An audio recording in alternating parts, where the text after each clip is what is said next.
এ জগতে জগন্ময়ী চিন্ময়ী রূপিণী।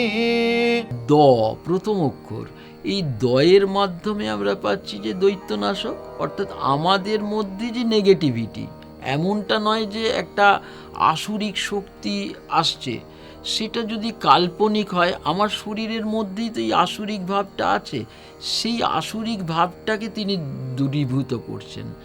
আবার উয়ের মধ্যে আমরা পাচ্ছি বিঘ্ননাশক, এই যে আসুরিক ভাব তো থেকে থেকে বিঘ্ন ঘটায়, সেইটা দূর করছে।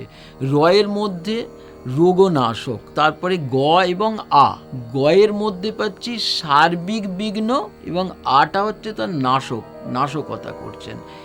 এইটা যদি একটা তার অক্ষরের বিন্যাস হয়, সাথে সাথে দুর্গা এই যে শব্দটা উচ্চারণ করলেই যে ছবিটা আমাদের চোখের সামনে ভেসে উঠছে, সেটা তো আর কিছুই না, একটি রণরঙ্গিনী ভাব।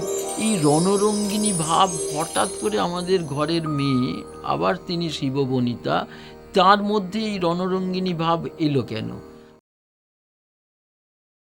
লাইক করুন, সাবস্ক্রাইব করুন, নিয়মিত আপডেট পেতে নোটিফিকেশন বেল প্রেস করুন আর বন্ধুদের সাথে শেয়ার করুন।